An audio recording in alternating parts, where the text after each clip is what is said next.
ভাই আমার মাথায় না একটা প্রশ্ন ঘুরতেছে। আব্বা আমার মাথায় একটা প্রশ্ন ঘুরতেছে। এ তুই আজকে থাম, এই 2 দিন ধরে তুই মেলা প্রশ্ন করেছিস, আজকে আমি প্রশ্ন করব, তুই শুনবি। তা ভাই কি প্রশ্ন করতেছ তোর মাথায়? এই যে মশা আমাকে রক্ত খায়, এই মশা যখন রক্ত খায় তখন কি ওরা ব্রেকফাস্ট করে, লাঞ্চ করে নাকি ডিনার করে? আব্বা আমি এই প্রশ্নের উত্তর জানি। তোরা কইছি না আজকে তুই থাম। আব্বা এই প্রশ্নের কথা শুনলি তো আমার মাথায় কাজ করে না। ভাই ওটা ওকে বুফে পার্টি, আর তুই এত আবাল তাবাল প্রশ্ন করিস না, রোজা লেগে যাচ্ছে। না না সিরিয়াসলি, আচ্ছা জায়গা বাদ দে, তুই আরেকটা প্রশ্নের উত্তর দে।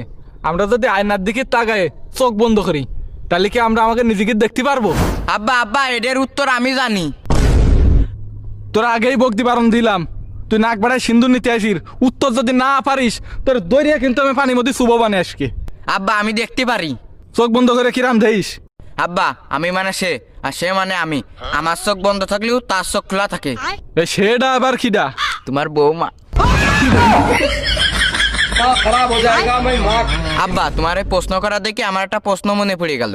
আচ্ছা কর, কি প্রশ্ন করবি? আব্বা মাসে কি মতে?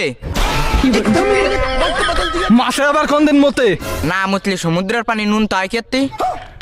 আজকে ভাবলাম দুনিয়ার প্রশ্ন সব আমি করবো, এটাই উল্টো আমার সবার বসে প্রশ্ন করা শুরু করে দিলে।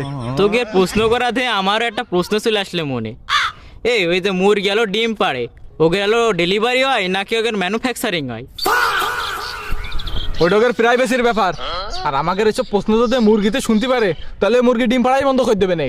আচ্ছা এইসব কথা বাদ দে, এই যে সোজ যদি হলো পুলিশের গাড়ি চুরি করে, তা পুলিশ কি 999 ফোন দেবে না? পুলিশ কনে ফোন দেবেন তা আমি জানি না, কিন্তু পাগলা গারোতে ফোন দিয়ে আমার জন্য একটা সিট বুক করা লাগবে না।